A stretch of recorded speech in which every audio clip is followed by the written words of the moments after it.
Hey everybody, it's Jason from the Texas Gun Vault, and once again I'm coming to you with another range report. Well, actually this is a range report revisit because I have actually reviewed this exact pistol in the past. About 2 years ago, I released a video on it. And a lot of people criticized that video saying I got it wrong, that my critiques of this gun were too harsh and my biases against Kel-Tec were too obvious. Maybe they have a fair point there. I will admit that typically I am biased against Kel-Tec because I've actually had 2 of them fall apart at the range on me while I was shooting them. I've never looked at them as quality built firearms. But I think I'm a better reviewer now, and coming back to this pistol with a set of fresh eyes, it might change my mind. But we'll just have to see. This is the Kel-Tec PMR-30, a 30-round capacity, semi-automatic, 22 Winchester Magnum rimfire pistol. And that is interesting. According to Kel-Tec's website, this gun is fun, unique, and powerful. And so we can talk about all 3 of those things and decide for ourselves, is that true? This gun was designed in 2008 by Kel-Tec's lead engineer Thomas Obermet and was released to the public in 2010. It's my understanding that some of the early variations of this gun were plagued with problems which since have been addressed, and this is one of the later production ones. So hopefully we're not going to experience those problems. So we're going to take this gun back to the range, we're going to talk about all of its features, see if I shoot it well, and then I'll tell you, is this gun just a range toy? Is it a gimmick? Or could it be a serious firearm for home defense? But before we do all of that, there are a few people that I need to thank. First and foremost is the owner of this pistol, who lent it to the channel again for review. He's a local fan and subscriber named Jack. In fact, he's the first person named Jack that has done this for the channel, so I call him Jack number 1. Thank you again, Jack, for all you do for the Texas Gun Vault community. I always want to thank my Patreon supporters because through their monthly donations and support, they help keep the lights on around here, and I could not create this content without them. And if you want to join my Patreon for as little as $1 a month, there's a link in the description below, and you get to see all of these videos early. And as always, I want to thank my primary sponsor who provides all of the ammunition for these range reports and makes them financially feasible for me, my good friend Mark from Brownworks. And here we are once again reviewing a unique pistol. You're probably here because you love unique pistols. You probably have a few in your collection. You probably have some collectible pistols like Colt 1911s, Browning high power CZ75s, or Beretta 92s, just to name a few. And these pistols that you have take wood panel grips, and you might want to upgrade these guns with a set of one-of-a-kind grips. Well, the grip company you need to check out is Brownworks.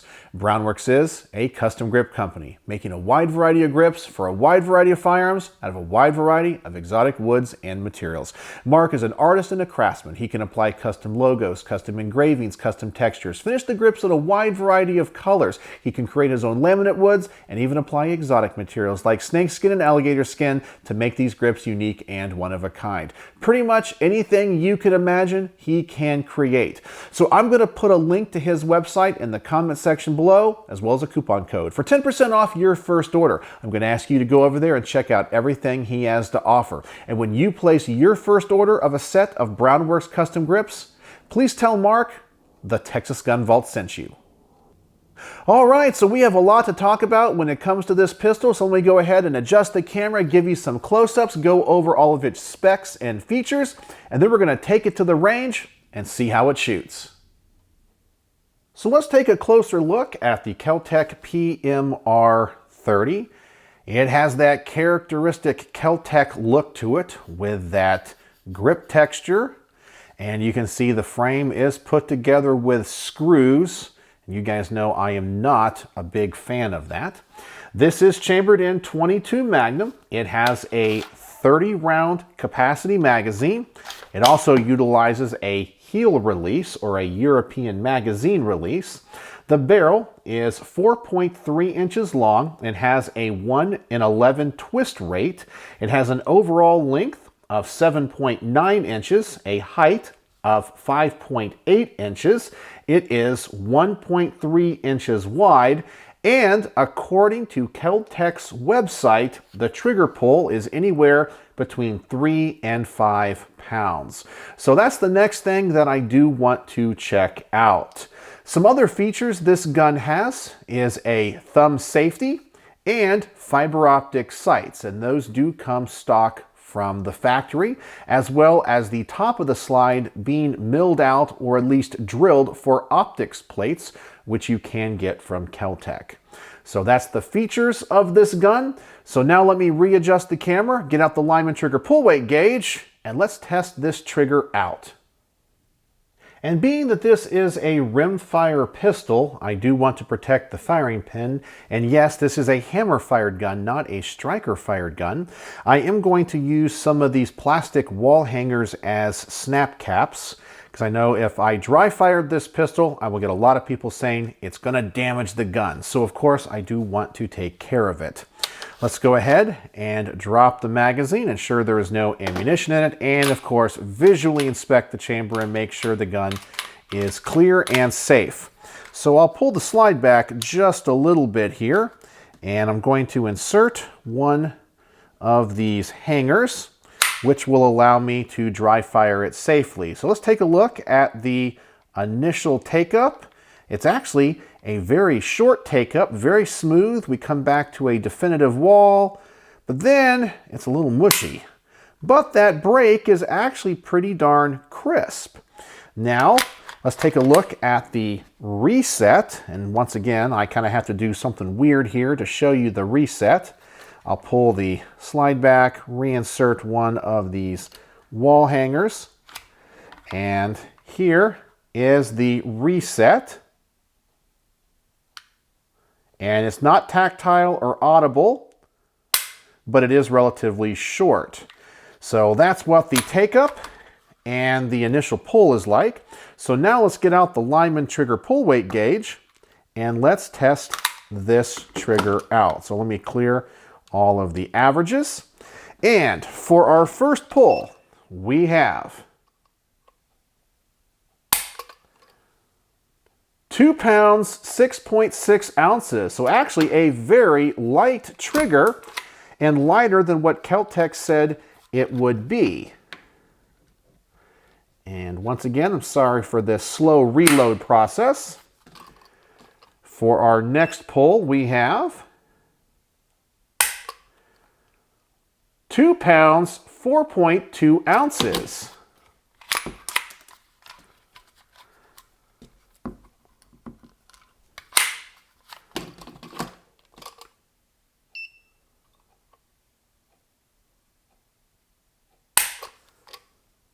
Two pounds, 6.4 ounces.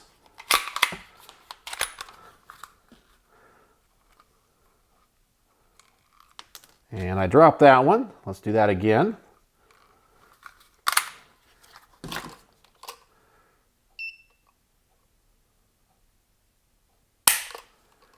Two pounds, 0.7 ounces.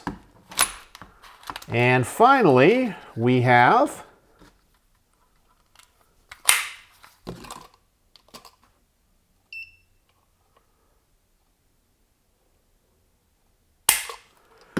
2 pounds, 8.0 ounces, which gives us an average of 2 pounds, 5.2 ounces. That's actually a pretty darn light trigger pull, and I do like it in a gun like this, which I think is more of a range toy or a target pistol. So that's what this gun's trigger is all about, all of its specs and features. So now let's talk about all the things about it that I like and don't like before taking it to the range. And as always, before going to the range with any gun that I have into the channel for review, I always want to share with you my thoughts on the things that I like and don't like, and I always want to start with the positive first.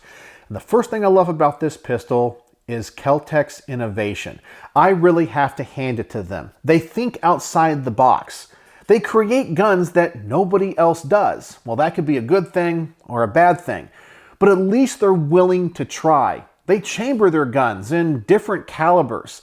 They're not scared to try something new. And I really think that they are blazing the path forward in the firearms manufacturing world. So I have to give them a lot of credit. But where they fall short, of course, is the manufacturing of those guns and designs. The execution, I mean, when you hold one of these things, they kind of feel a little bit cheap. But there's no doubt that this gun looks cool, and the fact you have 30 rounds of .22 Magnum in this gun is pretty darn awesome. I really like the fact that this gun has a thumb safety. One of the trends in the gun world I don't like right now is so many guns do not have safeties. People don't want them. They're like, if I'm going to carry that gun, I don't want a safety. Honestly, I think many more guns do need safeties, and that goes a long way in preventing negligent discharges. I know the most important safety is between your ears, but there's a lot of new people out there in the gun world, and I think having a safety on most designs is really, really important. I also love the sights of this pistol. I'm a big fan of fiber optic sights, and I like that they come from the factory with them, and I've already shown you this trigger is pretty darn awesome.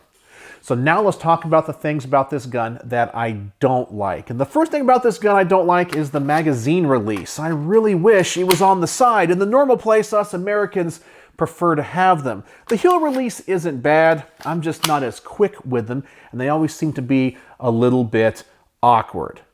The next thing about this gun I don't like is the fact that it's put together with screws. I've already talked to you about how they execute their designs. I think honestly it looks cheap. Why can't they just make the frame in one piece? Why does it have to be two that's sandwiched together? It looks cheap and it feels cheap.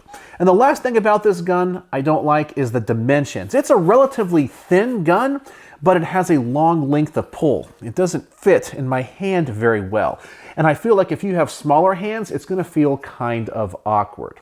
So that's the things that I like and don't like about it as it sits here on the workbench. So now it's time to take it to the range. So I'm gonna try to load up one of these 30 round mags with CCI Maxi Mags, some pretty darn high quality .22 Magnum ammunition, put the first rounds through it, and just see how it shoots. I want to make sure that it functions well, that it's accurate, and of course that it is low recoil. So let's go to the range and see what happens.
And there's one thing that Kel-Tec was absolutely right about. This gun is a lot of fun to shoot. It has a big bark and maybe kind of a big bite. Of course, .22 Magnum isn't the most effective round if you're thinking about self-defense. But man, is that flash cool and the bang cool. In fact, I was even able to capture some really cool pictures at the range. It's kind of a flamethrower. But now let's talk about that one failure we had. And it looks like it just didn't pick up a round off the top of the magazine. I don't think it had to do anything with the gun. I really think it's the feed lips. I noticed that when I was loading this magazine, especially as we got to about 25 rounds, the feed lips began to separate. This is just a polymer magazine, and I can even bend them with just my fingers. So I definitely think the quality of the magazines need to be upgraded. And probably some of the failures people are going to get or report about with this gun are because of the mag and not necessarily the gun. It also seems to be pretty darn accurate. So far, I think we're off to a pretty good start. So now it's time to double the distance of this target. I want to make sure that the gun continues to function well and that I'm still able to shoot it accurate. So let's go back to the range and see how I do.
And I'm pretty much getting the same accuracy at double the distance, but I did have a few flyers there, but I will fully admit those were totally me. And it was as I was trying to adjust my grip on this pistol. As I mentioned, it's kind of awkward. It has a little bit of a hump here in the back. It just does not conform to my hand too well. But it is comfortable to shoot. It would be really cool if they had a modular backstrap system on this gun. I bet I could find something that would work in my hand a little bit better. But I think those flyers were me just trying to find a better grip. But the accuracy was good. Speaking of the accuracy, it's now time to set up the target at 25 yards, and I'm going to shoot this from the bench.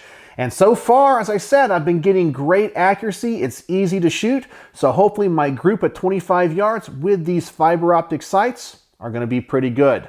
So let's go to the range and see how I do.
And for iron sights at 25 yards with a 22 Magnum, I'm pretty happy with that group. I'm definitely not going to complain.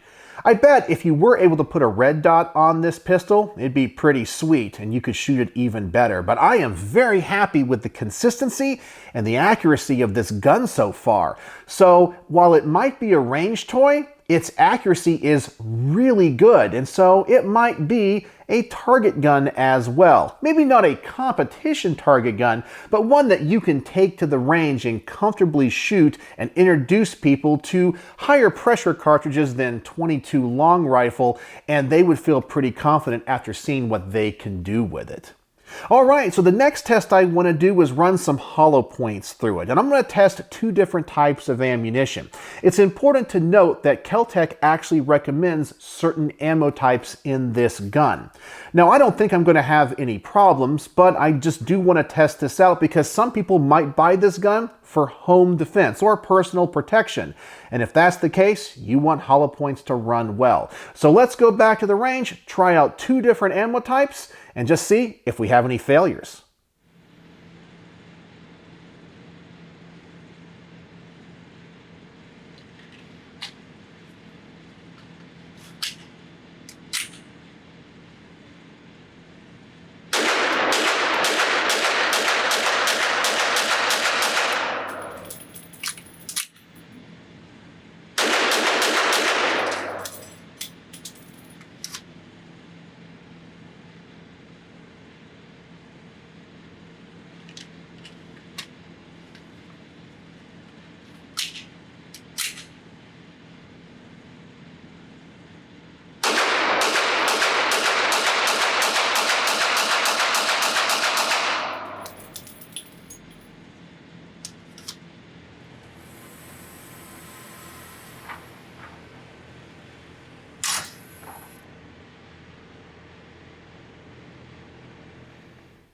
And as expected, it ran fine. No issues whatsoever. Well, we did have that one failure to feed, and I think like before, it has to do more with the magazine than the gun itself. It's not like the round got caught up on the feed ramp or going into the chamber. I think it's just the magazine. These magazines are really hard to load. I honestly think this is the weak point of the design, and if I was Kel-Tec, I might look at making some metal mags for this gun as well. I bet they would be a little bit more reliable. So now the next test I want to do is the one I always look forward to, the mag dump test. Well, it's not really a test, it's me just wanting to have fun with the gun. I want to see how fast can I pull this trigger, and with 30 rounds of 22 Magnum, I bet this gun is going to be a blast, pun intended. So let's go to the range and see if this thing truly is a flamethrower and that I'm able to keep it on target with ease.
Now this is really interesting. Now this is actually the problem that I have seen other people report online. When you top off these magazines, you do see the feed lips separate a little bit. They're really hard to load, and some people say the recoil spring is not strong enough to always pick up the rounds off the top of the magazine if it's fully loaded. And that's what I experienced here. Now I didn't experience that earlier in the range report, and I'm just using the two mags that were provided for this review. So why are we having problems now? I don't know.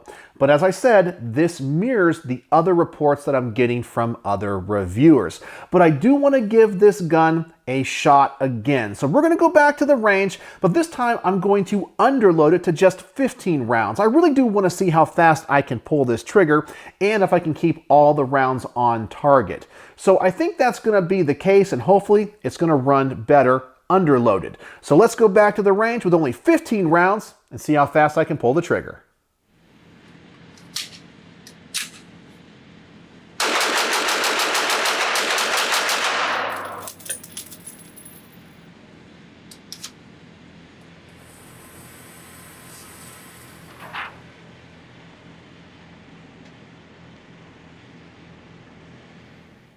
And that's exactly what I was hoping would happen. It ran fine. So what other people say to do with these guns, honestly, probably is the truth. You do need to underload the magazines. A lot of people say the sweet spot is around 25 rounds. If you go more than that, you begin to experience that feeding issue that I had on the first mag dump test. This gun definitely needs a magazine upgrade. But the gun itself, the pistol design, does seem to be pretty solid. I can shoot it fast and it seems to be very accurate. So what are my final thoughts on the Kel-Tec PMR-30? Is this gun fun? Absolutely. Is this gun unique? Well, since this gun has come out, other companies have come out with 22 Magnum pistols like Walther and Smith & Wesson, and I have shot those, and those are actually pretty darn good. Is this gun powerful? Well, kinda. 22 Magnum is definitely better than 22 long rifle, but I do not think it is a substitute for 9mm, but it would work in a pinch.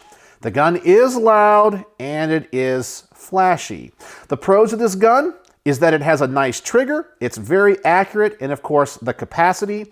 But I think the cons to it is going to be reliability, especially if you top off these mags to 30 rounds, and the overall build quality. But it is a very nice gun, and I do think that my opinions on it have changed. I really think this is a better gun than what I remember it being. I had a blast with this thing. It's honestly really nice. So I'm going to give it a better score than I did before. I'm going to give it, on my star system, 4 out of 5 stars. Yeah, a great review. It is fun. It is accurate. Could you use it for home defense? Yeah, you could. It's not what I would recommend, but it would work. Generally, it's reliable. Yeah, I really don't have any problems with it. I just wish it had a better build. But great gun overall. So this might be one of my favorite Kel-Tecs that I've ever reviewed. So tell me in the comments section below, what do you think of the Kel-Tec PMR-30? Do you like Kel-Tec's innovation? And do you own any of their guns? And do your experience with them mirror mine? So, as always, thanks for watching.